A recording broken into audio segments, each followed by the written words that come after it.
अध्याय 135 प्रशिक्षण तत्व। ये वास्तव में मेरे धैर्य की परीक्षा ले रहा है। उसने एक बार फिर पानी के लिली की ओर अपना हाथ बढ़ाते हुए एक मजबूर मुस्कान के साथ सोचा। झील का पानी अपनी ओर खींचने के उसके प्रयासों को विफल करते हुए हठपूर्वक स्थिर रहा। उसके भीतर हताशा उबल रही थी। इतना उत्साह होने के बाद भी वह पानी को नियंत्रित करने में असफल कैसे हो सकता है। उसने अपना ध्यान कड़ा कर दिया, पानी को आज्ञा मानने के लिए मजबूर करने की कोशिश की, लेकिन ऐसा लगा कि वह और अधिक विरोध करेगा। क्या तब उनकी तकनीकी समस्या थी?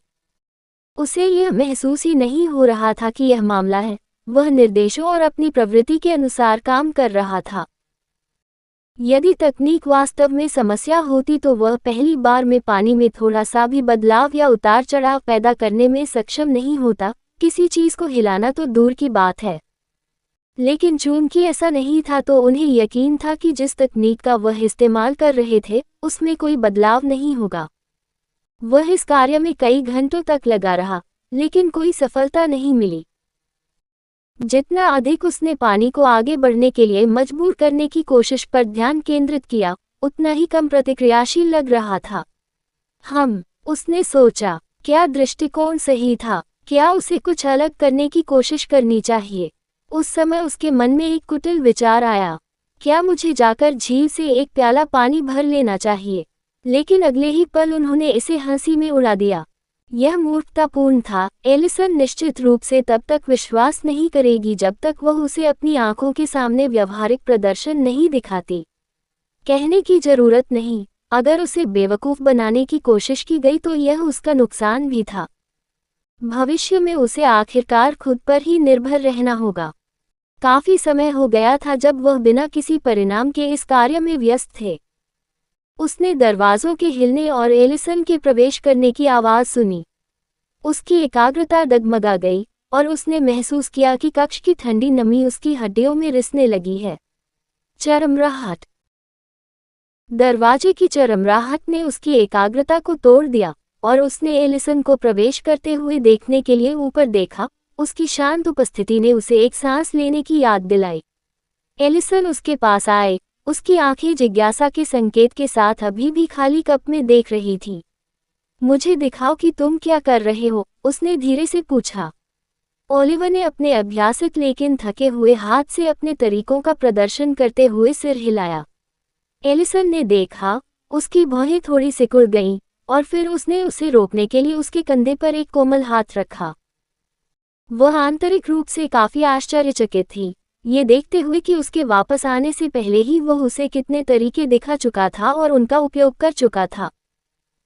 उसने बहुत सारा एस्पेरा खाया होगा और फिर भी बिना रुके काम जारी रखने में सक्षम था। क्या उसने कोई औषधि पी थी? उसे आश्चर्य हुआ, क्योंकि यह उसकी सहनशक्ति के लिए अब तक का एकमात्र उचित स्पष्टीकरण था। आप पानी को बहुत जोर से नियंत्रित करने की कोशिश कर रहे हैं, उसने कहा। पानी तरल और अनुकूलनीय है। ये सामंजस्य और प्रवाह के प्रति सबसे अच्छी प्रतिक्रिया देता है। इसकी लय को महसूस करें, इसकी गति के साथ एक हो जाएं। इसे स्वाभाविक रूप से आपके पास आने दें। अपने दिमाग को थोड़ा आराम दें और मैंने जो कहा उसके बारे में सोचें। ओलिवर ने आह भरी, क्या वह सचमुच जबरदस्त था? हो सकता है उसने कुछ ऐसा देखा हो जो उससे छूट गया हो। उसने अपनी आंखें बंद कर ली और अपने चारों ओर की शांत आभा पर ध्यान केंद्रित किया। जब ओलिवर वाटर चैम्बर में अकेला था, तो पास के चैम्बर में उसके दोस्त अपना प्रशिक्षण ले रहे थे। ऊंचे पठारी पवन कक्ष में अल्फांसो को हवा के शक्तिशाली झोंकों को नियंत्रित करने के लिए संघर्ष करना पड़ा। उनका कार्य तेज हवाओं के बीच एक पंख को कक्ष के एक तरफ से दूर स्थित एक विशिष्ट बिंदु तक ले जाने के लिए एक हल्की हवा बनाना था। हालांकि प्रत्येक प्रयास के परिणामस्वरूप या तो बहुत अधिक बल लगा, जिससे पंख अनियंत्रित रूप से उड़ गया, या बहुत कम बल लगा, जिससे वह गतिहीन हो गया। एलिसन की सलाह उसके दिमाग में गूंज उठी, हवा के प्राकृतिक प्रवाह के साथ एक हो जाओ। इसका विरोध मत करो। एलिसन ने उसे हवा के प्राकृतिक प्रवाह के साथ एक हो जाने और उसका विरोध न करने की सलाह दी थी, जो वह कर रहा था। जब अल्फांसो ने दोबारा कोशिश की तो उसकी कनपटी से पसीना बह निकला उसने गहरी सांस ली और धीमी, नियंत्रित सांस के साथ सांस छोड़ी। पंख फड़फड़ाया, फिर धीरे धीरे अपने लक्ष्य की ओर चला गया, एक आह के समान कोमल हवा के झोंके के साथ। इस बीच एम्बर चट्टानी संरचनाओं और भूमिगत सुरंगों में गहराई में था और एक छोटे से पत्थर को चिकने गोले का आकार देने के लिए संघर्ष कर रहा था। उसके शुरुआती प्रयासों के परिणामस्वरूप टेढ़ी मेढ़ी असमान आकृतियां बन गईं, प्रत्येक विफलता के साथ उसकी झुंझलाहट बढ़ती गई। उसके प्रयास सचमुच ढहते नजर आ रहे थे। उसे अपनी सहायता के लिए किसी भी उपकरण का उपयोग करने से भी प्रतिबंधित किया गया था, जिससे वह काफी नाराज थी। उसके लिए उपकरण उसके शरीर के अंग के समान थे। एलिसन ने उसे पृथ्वी के धैर्य और दृढ़ता से जुड़ने, स्थिर हाथों और शांत दिमाग से इसे ढालने के लिए कहा था। वह आंखें बंद करके और हाथ शिला पर रखकर बैठ गई।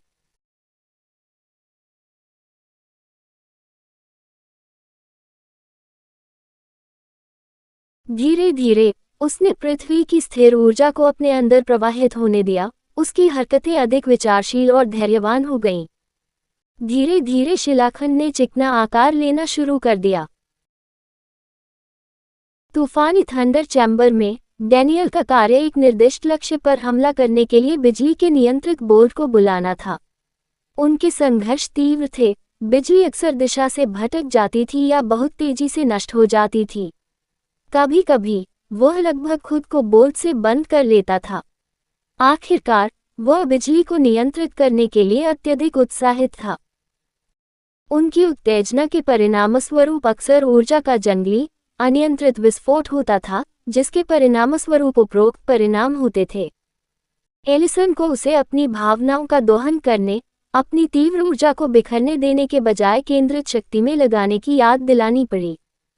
उनके अनुसार उनके अंतर्निहित व्यक्तित्व के खिलाफ जाना अच्छा नहीं था। डैनियल एक आक्रामक और गुस्सैल लड़का था, उसका स्वभाव भी वैसा ही था। इसलिए ऐसा कुछ करना जो उसके स्वभाव के विरुद्ध हो, उसके अनुसार शक्ति की बर्बादी थी। उनका मानना था कि उन तीव्र भावनाओं और ऊर्जा का उपयोग किसी अधिक उत्पादक चीज के लिए करना बेहतर होगा। ये तीव्रता को शक्ति में परिवर्तित करने के लिए था। ये देखते हुए कि उसका जागृत तत्व गड़गड़ाहट था, जो पहले से ही उग्र और अशांत गुण था, उसने महसूस किया कि बेहतर होगा कि वह अपनी अतिशीर्ष ऊर्जा का उपयोग करे और उसे अपने तत्व के हेरफेर में स्थानांतरित कर दे।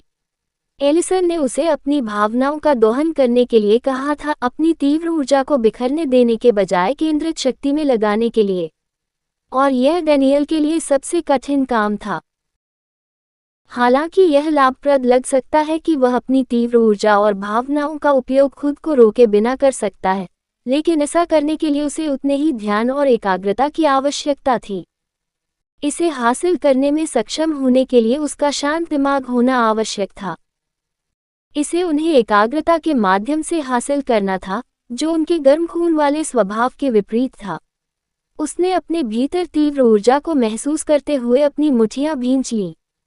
एक गहरी सांस के साथ उसने ध्यान केंद्रित किया और अपनी भावनाओं को बिजली की तरह चमकने दिया। एक बोल्ट आगे बढ़ा, लक्ष्य के मृत केंद्र से टकराया और डैनियल मुस्कुराया। उसकी आंखें विजय से चमक उठीं। आसान मटर। आइस चैम्बर में हिमनद गुफा में नादिया को अपनी क्षमताओं का उपयोग करके एक विस्तृत बर्फ की मूर्ति बनानी थी। उसके शुरुआती प्रयास कच्चे थे। बर्फ या तो टूट गई या पहचानने योग्य आकार में बन गई।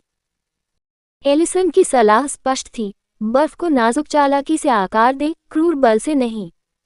एलिसन ने उसे बर्फ को क्रूर बल के बजाय नाजुक चालाकी से आकार देने के लिए सटीकता और नियंत्रण का महत्व सिखाया था, जो वह करती दिख रही थी। हालांकि नादिया को दूसरों से अलग करने वाली चीज उसकी दृढ़ता और शक्ति और ताकत के अलावा किसी भी चीज में रुचि की कमी थी। वह अथक थी, एक भावनाहीन गुड़िया की तरह जो अथक और असीमित काम करने के लिए तैयार थी। वह अपने गुरु से फीडबैक लेती थी और शिक्षाओं को अपनी तकनीक में सहजता से शामिल करती थी। वह असफल हो जाती थी, इनपुट लेती थी, दोहराती थी और प्रशिक्षण जारी रखती थी, बर्फ का उपयोग करके एक बारीक गढ़ी हुई संरचना बनाती थी। ऐसा लग रहा था मानो किसी ने उसे रुकने के लिए नहीं कहा हो, वह बेहोश होने तक चलती रहेगी, इसलिए एलिसन को उसे बीच बीच में रुकने के लिए कहना पड़ा। एलिसन विशेष रूप से नादिया की दृढ़ता और उत्साह से प्रभावित थी।